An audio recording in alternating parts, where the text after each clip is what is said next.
If you're like me, you probably were horrified by what happened when President Obama went off to Copenhagen last week and put himself very personally on the line, as well as, of course, the First Lady, in a forum and in a situation in which it was almost predictable that his appeal to have his adopted city, Chicago, become the venue for the 2016 Olympic Games would be rejected. That it would be rejected in the first round and in such a seemingly dismissive way just further served, I'm afraid, to diminish our country. And the fact that it was a likely outcome, I think, made that all the worse. Give rise, to my mind at least, to a question: what was Obama thinking when he decided to go take this very high profile and high risk foray into an international forum? My guess is that he thought, well, I have such stroke with my friends in the international community that if I show up, to say nothing of Michelle and I show up, they'll do what we want. Hubris, I think, is the technical term for it, arrogance, if you will, but whatever it was, I think it not only served to lower his esteem in international eyes, but also that of the country as well, unnecessarily. But a much more significant question of what is President Obama thinking has arisen in the days after that trip to Copenhagen. Specifically, on Friday of last week, the United States joined Egypt in sponsoring a resolution before an odious body of the United Nations called the Human Rights Council, which the Obama administration earlier this year, in a further demonstration of its desire to engage with the UN, had the United States rejoin. Now, this particular resolution is deeply problematic in that it will, for the first time, align the United States formally with those who are seeking to restrict freedom of speech, one of our foundational freedoms in this country. Let me read you some of the language as cited by our friend Robert Spencer at the inestimably important website jihadwatch.org. He reports that the resolution calls on states to condemn and criminalize, quote, any advocacy of national, racial, or religious hatred that constitutes incitement to discrimination, hostility, or violence, unquote. He goes on to say that it also condemns, quote, negative stereotyping of religious and racial groups. Now, that, I'm afraid, constitutes a direct assault on our rights as Americans, our constitutionally protected rights under the First Amendment to freedom of speech. Now, you may not like the idea of raising concerns about somebody else's religion. You don't perhaps want other people to do it against you. And you're entitled to that view. But you're not entitled to prevent somebody from doing it.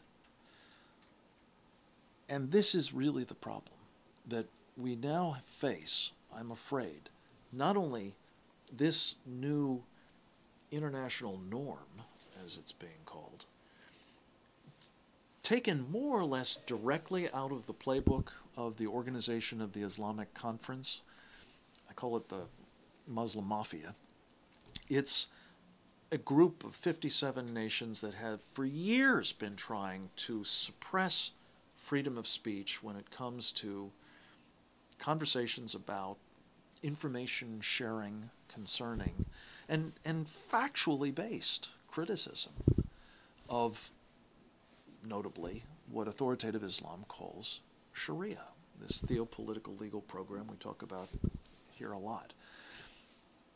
Because that program is also an assault on our freedoms, not just freedom of speech, but on all kinds of freedoms, notably freedom of worship, freedom of association, freedom of choice whether you want to leave a religion, and in other ways, an agenda for forcing all of us, Muslim and non-Muslim alike, to submit to this program.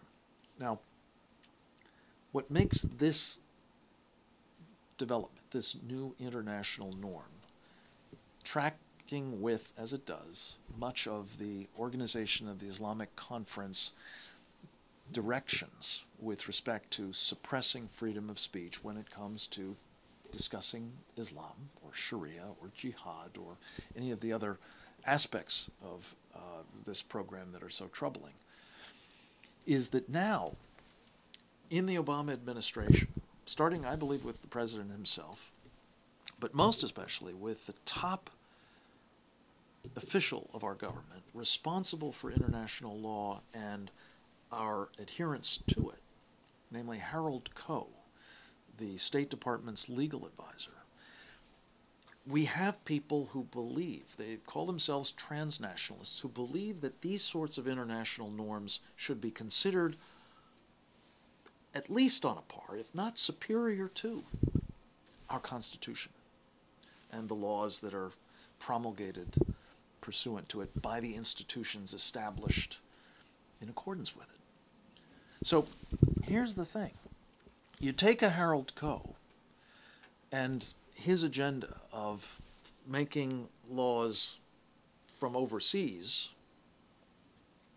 as binding on us as laws that we might enact here by our accountable representative elected personnel. And you have him saying this norm, in due course it's predictable, this norm constricting freedom of expression needs to be honored, even at the expense of our constitutionally protected right of free expression. Now, just to give you a sense of why I say this, another of these academics, Koh used to be, you may remember, the dean of the Yale University Law School, but another of these academics, cited by terrific authority on the subject, a UCLA law professor by the name of Ed Volokh. He has reported that, excuse me, it's Eugene Volokh. Let me start that section over again, I'm sorry. 3, 2, 1.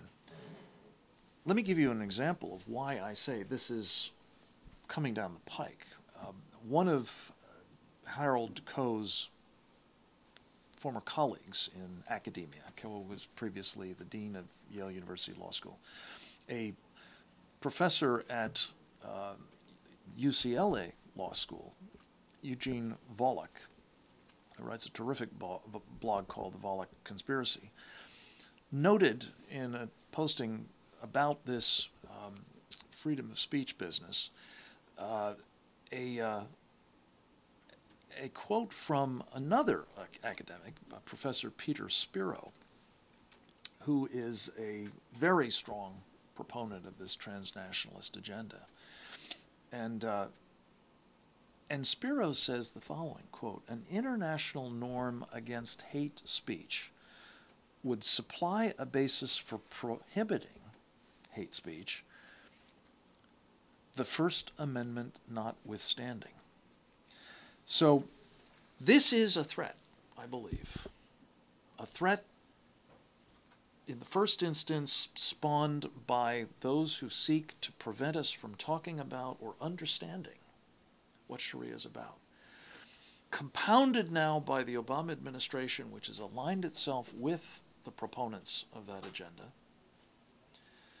And predictably, in the not-too-distant future, if this in fact becomes a new international norm, this restriction on speech that is hateful or discriminatory or incitement to violence in the eyes of those who are easily offended, which happens to be true of the Muslim Brotherhood and the Organization of the Islamic Conference and others who subscribe to this Sharia program. In the hands of these transnationalists, this kind of norm can become, I believe, a mortal threat to one of our most important freedoms, and in due course serve this larger purpose that I think Sharia is all about, which is forcing our submission to that program. So the question recurs, what was Barack Obama thinking when he embraced this restriction on free speech?